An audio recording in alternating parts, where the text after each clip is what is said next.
Andrew, thanks very much. Hello from us. One story we're looking at too, Jeremy Corbyn's strengthened mandate among a membership which has its core, of course, in the capital. And catching our eye in particular has been the Sunday Times this morning, which has the headline that London's Mayor Sadiq Khan thinks a Corbyn purge could kill Labour. That's what the headline says. This about the threat of deselection to MPs and so on. So what about that relationship between Corbyn and Khan? A little later, we'll be wondering even aloud, whether Mr Khan may one day, or even now, have his own leadership ambitions. It won't be the first time. It looks like that particular tendency could be catching on, given how Boris Johnson used the platform too. But there was an exception. One of our guests today, Ken Livingstone, London's first mayor, who didn't have his eye on the top job to our knowledge. Neither, as far as we know, does Theresa Villiers, but we'll find that out later too, now that she is no longer in the Cabinet. Welcome to you both. Ken Livingstone, let's start on Labour, of course. And Heidi Alexander has just told Andrew that Jeremy Corbyn, his leadership, etc., he really needs to get his act together now. Do you agree? No, I mean, the simple fact is we've had a year of Labour MPs undermining Jeremy, making personal attacks. Now, you look back on the days when we had Tony Blair, people like myself and Jeremy would criticise the policies. We never went round saying this man's not fit to government and all of that. And I think that's been very damaging to the Labour Party. We should now, they've got to accept, they're not going to get rid of Jeremy. We should focus on persuading people that Jeremy's economic strategy could actually work. Massive investment and modernising our infrastructure, I mean, cracking down on Bugle and Starbucks so they pay their fair share of tax, so we can put more money into education and health without taxing ordinary people. What happens now, though? Does he offer that sort of olive branch to those MPs, those former shadow cabinet members who've left? He did a year ago. He brought all of them in. Now? He will. He'll be on the phone to them saying, come and join. But so many of them already said they're not going to come back and join. Well, I think we've just got to move on from that. I mean, this isn't like, 35 years ago when the SDP was split happened. And the people leading that were giant figures. Everyone in Britain knew who they were. These people criticising Germany, most people haven't got a clue who they are. What would you feel about them inviting people back then? Would you like Heidi Alexander, still critical of him, to be invited back to serve? I'm sure Jeremy will, but I think the majority do you think he should? He will, and I think he should. I mean, reach out. If they then say, no, we're going to sit, embittered on the old back benches, that's up to them. We'll get on with campaigning, reaching out to the public, not worrying too much about a few embittered old Blairites. But how do you feel about this? He seems to be offering warm words this morning, Jeremy Corbyn, to Andrew Marr, that reassuring those MPs that have been worried about the threat of deselection. How do you feel about these MPs that have campaigned against him just automatically being reselected? I've always been in favour of reselection, and when I was the Labour MP for Brent East, the right-wingers would put up a candidate against me. I didn't object to that. I mean, if you look at America, everyone from president down to a small-town mayor, they're up for reselection in the run-up to every election. I don't think anyone says that's socialism, it's just about democracy. Should that happen then, should you think? I've always been in favour, I would, but Jeremy's made it quite clear he's not going to bring back automatic reselection because that would mean further schisms in the party. Right, but so you wouldn't want to see it? Oh, I personally would, because if you look back to, we introduced it in about 1980, it carried on until Blair got in. I think only about 5 MPs were ever deselected. Do you have any optimism that the kind of civil war or whatever is going to sort of ease now? Well, I think it will, because there'll be a large block of Labour MPs who've opposed Jeremy, who now recognise they've got Jeremy up till the next general election, and they'll get behind it because they'd rather see a Labour government than another 5 years of the Tories. So the vast bulk will come on board, but there will be some sitting around whining on the back benches. But what's your advice now? How is Jeremy Corbyn going to win those kind of seats that ensures he forms a government? Well, you can't say and look me in the eye and say that he's in that position now. No, but we've got the economic strategy that can work. Every time Labour's lost a general election, it's been because people didn't think our economic policy was credible. Jeremy's is. It's the policy that many of us on the left have been arguing for years. Massive investment. I mean, we're so run down as a country. I mean, look at the state of our roads. Our broadband is, positively antique compared with what you've got in places like China and Hong Kong. Theresa, we can't let you be a spectator any longer. The ideal time, presumably up in Chipping Barnet and across London and everywhere else, to go for a snap election. Well, I mean, I don't think we should rush into a snap election, but I do think the Labour Party is in a disastrous state. They're massively divided, they're chaotic and incompetent. And just to hear Jeremy Corbyn on the BBC this morning talking about, oh, well, the previous Labour government didn't spend too much, he doesn't get the fact that you have to live within your means to run a healthy economy. You have to have healthy public finances to allow businesses to grow, to deliver the economic stability we need for jobs. And if we can't do that, then the NHS will suffer, our transport will suffer.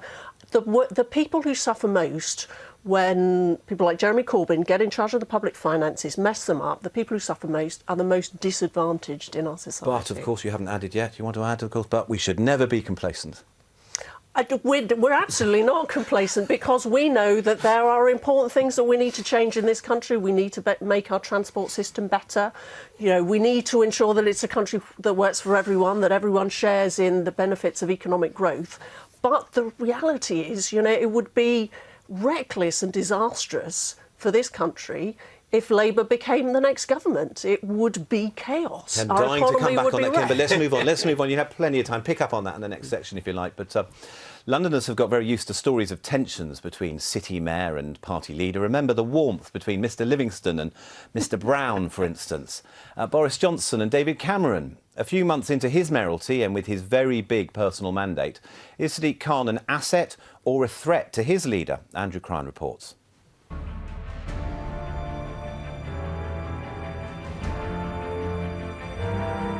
The story of Labour's civil war has had twists and turns worthy of a lavish box set drama.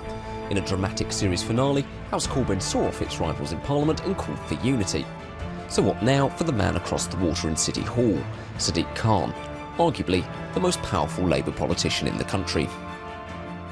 Welcome to Islington. There's no Arsenal scarf, is there? Once upon a time, the two were happy to pose for pictures together. Last year, Sadiq Khan even nominated Jeremy Corbyn for the leadership. But since then, there have been disagreements over everything from singing the national anthem to whether to campaign with David Cameron in the referendum. Shadow Chancellor John McDonnell said it discredited the Labour Party. And come this summer, Mayor Khan supported a change of the party leadership. Owen Smith is the right leader for our party, and why I think he's the best chance we've got to win the next election. It's smart of Sadiq to be this counterpoint to Corbyn, to say that Corbyn can do his thing and he can get people to his rallies, but what I'm interested in is government, power, changing laws and making life better for people. All things that critics of the Labour leader claim he doesn't do, that he's too focused on ideological purity and not winning elections. But since that wasn't the view of party members, what does Sadiq Khan do now? His first move was to congratulate Corbyn on his victory. Here's Hammersmith MP Andy Slaughter, a friend of the mayor, on what's next. I think he will bring the Labour Party down to earth and say it's hard work winning elections and it's even harder work governing well. And he's done the first spectacularly, and he's done a good job so far in his first 100 days of setting out his programme, and he's got some solid achievements there, particularly on the transport side. And he's saying, this is what I'm doing, you should all be doing the same. But Corbyn supporters say what Labour should actually be doing is rallying behind the leadership. The Labour Party has twice said that they would like him to be leader. And I think for some sections of the party, you know, it's really time to internalise that reality and figure out how to work within it. But what we're seeing instead is, you know, this tendency to sort of cast around and look for other potential leaders who, you know, they might feel would be better able to lead the party, rather than focus on the actual elected leader and how they might unite around him. A clue about how things are going to go could well come from the Labour conference this week and how the mayor uses his speech. Speculation is already running high. I don't think Sadiq's going to cause too much mischief. I'd be surprised if he mentions Corbyn more than a few times, if at all, during his speech. But I think above all, what he'll do is use that as a message, as a platform to present himself as a rival future leader. I think Sadiq is basically going to use the next 9 years between now and 2025 to present himself as an alternative leader for Labour who could actually become Prime Minister and take back control of that place over there, the House of Commons. Before getting too carried away with the idea of two warring clans, it's worth remembering that Sadiq Khan has never said he wants to lead the Labour Party. the idea of a clash between two rival powers could turn out to be more of a fantasy story than a reality. Yes, we could, of course, be jumping the gun a little, but what harm in that? But what do you say about the election result? Just going back to May, actually, was it down to Sadiq Khan's unique gifts, or how much was it down to Jeremy Corbyn and Jeremy Corbyn's Labour that he won? I think both coming together. Which do you think was more important? I think actually what was more important was the fact that amongst Londoners there were a rejection of what was a very unpleasant Tory campaign, smearing Sadiq as some sort of terrorist sympathiser. And people weren't going to do that. Londoners aren't stupid. They know that Muslims and terrorism aren't synonymous. And it was a very unpleasant campaign. And as well, Jeremy threw everything behind getting him elected. And, I mean, if you look at it, the result, I mean, he was only 1% less than when I won in 2000. It was most probably the best result we had anywhere in the country. But we're told since very little contact between them. He didn't campaign with Jeremy Corbyn very much during the election. During the campaign, we see stuff like in the Sunday Times where it's being interpreted as, you know, Corbyn purge could damage, could destroy the country and the party, and that you only win elections. You have to win elections before you can actually achieve anything. You know what this is all saying. What do you say about that? Well, I think Sadiq shouldn't be undermining Jeremy in that way. He's nowhere near as bad as some of the MPs in terms of what he's saying. But the simple fact is, I mean, if you actually look at the problems I had when I was mayor with Tony Blair and Gordon Brown, I was expelled from the Labour Party. Gordon Brown didn't speak to me until he became Prime Minister. I mean, I think basically if we saw a Labour government, Sadiq and Jeremy will get on fine with a major programme of investment in building new council houses and things like that, and Sadiq knows that. But do you think it is undermining Jeremy Corbyn when you hear it from this mayoral figure? It is a bit, but the simple fact is Jeremy's just been re-elected. Everyone, including Sadiq's, got to pull that behind them. We now focus on explaining to people how we can run the economy better, how we can get the investment that makes us a good, strong, growing economy. You look at Germany, they export 5 times what we do to China. They've never allowed their banks to dominate the economy. They've modernised their manufacturing. We've allowed ours to die out. Sadiq Khan also said he wasn't going to get involved in the leadership thing, but then promptly in a newspaper interview backed Owen Smith. What do you think about that? Well, I think it was a mistake. I mean, frankly, I wouldn't have got involved while I was Mayor of London in internal Labour Party conflicts by that, because, I mean, you've got to work with whoever wins and you don't want to do anything to damage your relationship with them. And, of course, he called for your suspension at the time of those remarks. We don't have to rehearse again over Hitler and so on. Well, I think that he was most probably misled. Like, I mean, if you look at the Home Affairs Select Committee on Anti-Semitism, the Board of Deputies President says in his opening statement, for Ken Livingstone to say Hitler was a Zionist was offensive. Well, if I'd said that, I would have apologised. But we know I didn't say that. You probably more than anyone else doesn't want to. We haven't got the time to go on that today, but the fact that he chose that opportunity to say you should be suspended straight away, you had someone that backed him to be mayor. I know, and I mean, what was interesting, the people backing Jeremy, 90% of them were voting for Sadiq and vice versa. They were both seen as the good left candidates who had an alternative to the failure of the Blair years. And I think Sadiq should put that behind him and now work with Jeremy, because if we can elect a Labour government, Sadiq will get billions of pounds for investment in London. Theresa Villiers, what do you feel now, when you look back at May, the discussion we're able to have is all about the kind of Labour mayoral figure. How disappointed are you with that result? Well, I was obviously hugely disappointed that Zach Goldsmith didn't win that election. I think he would have been a great mayor.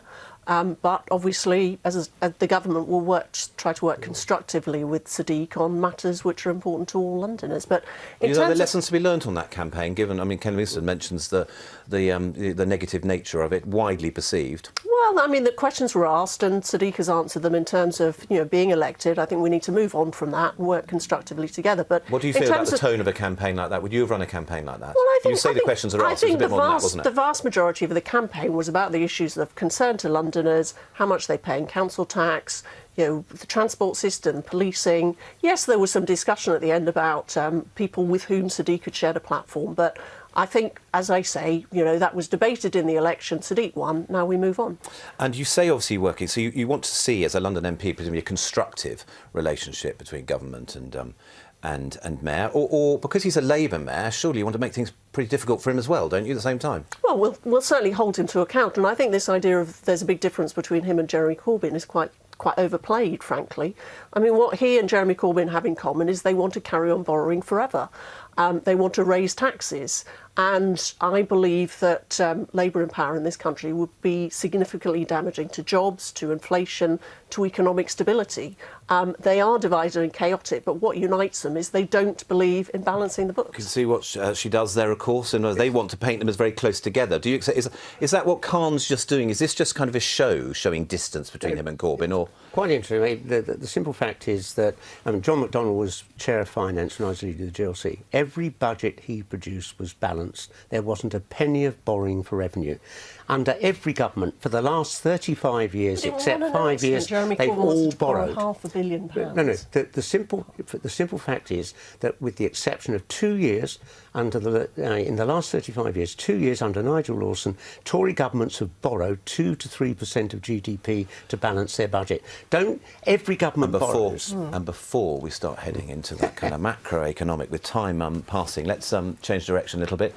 We've entered a fresh phase in UKIP's life, with Nigel Farage stepping down and a new leader, another MEP, Diane James, taking hold of the reins. She describes those in favour of staying in the EU as Remainiacs. We asked her to elaborate. 60% of Londoners voted to remain. Everyone acknowledges that figure. My use of the term Remainiacs was to refer to that absolutely small core that just will want to completely ignore the outcome from the referendum vote. And should the 1 million Londoners, people who are working here but come from other EU member states, have anything to fear from UKIP and its policies? No, not at all. Right the way through the referendum campaign, UKIP made the point we were not looking at mass expulsion from either the United Kingdom back to Europe or expecting our member state counterparts in Europe to reciprocate and expel people. That is not what grown-up countries do. So there's no risk, no threat at all from UKIP.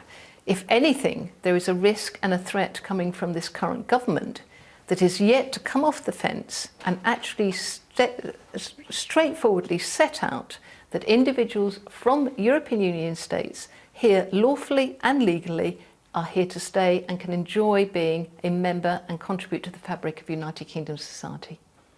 Theresa Villiers, a new face, a new tone, new danger? I think UKIP are sort of struggling to find a role for themselves. I mean, they're even more divided than the Labour Party, but more importantly, a lot of their supporters are rejoining the Conservatives because we gave this country the referendum. We gave them the choice about whether to be in the EU. Now we voted to leave. That significantly undermines the point of UKIP. Do you think, Ken, though, that they're still looking as if they still present a danger to Labour, particularly northern parts? Any chance of you wanting to get back in certain parts, east of London, Kent and Essex and so on? I think there's a lot of traditional working class areas where people felt the last Labour government did damn all for them. In Scotland, they voted for the SNP. In much of the Midlands and North, they went for UKIP. And we've got to actually show those people we can get good jobs for their kids, we can get homes they can afford to either rent or buy. I mean, you can't have this carrying on where we ignore our core vote. And the other story on the front of the Sunday Times, which we hadn't referred to earlier, Theresa, though, but interesting. Theresa May asked a few times, a dozen times maybe, to come out, stand up, be more obviously supporting David Cameron.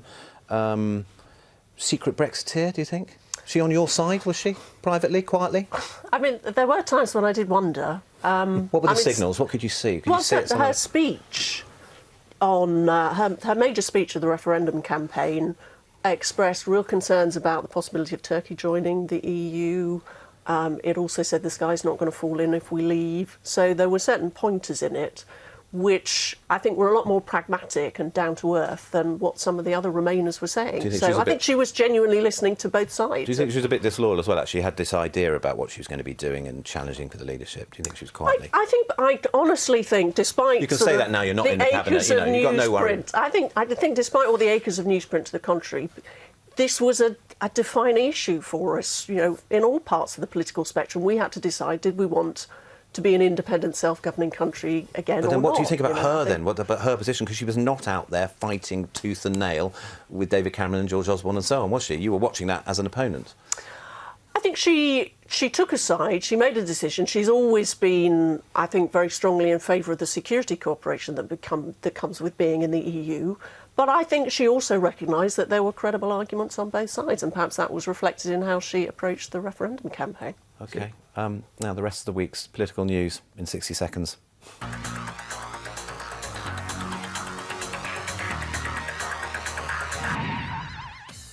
London Mayor Sadiq Khan has asked the MP for Barking, Margaret Hodge, to chair a review of the Garden Bridge project. Ms Hodge will examine whether value for money has been achieved from the taxpayers' £60 million contribution to the bridge. The Mayor has said no more taxpayer money should be spent on the bridge. A compulsory purchase order to make residents of a London council estate sell their flats ahead of a regeneration scheme has been blocked. Secretary of State for Communities and Local Government, Sajid Javid, told Southwark Council it had not done enough to protect Aylesbury estate residents, arguing that the residents would not be able to stay on the estate or live nearby. Sadiq Khan has called for London to get New York-style powers over taxes and public services, following his 5-day tour of North America, urging the government to devolve more responsibility to City Hall over areas including transport, health and criminal justice.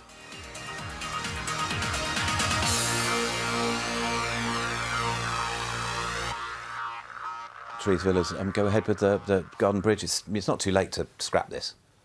Well, I have to say I'm not an enthusiast for the Garden Bridge. I think if it's going to happen, I do not think there should be more public money poured into it. It was always an idea that was promoted mainly as something that would be built and funded by the private sector. And it's got to be that, has it, really?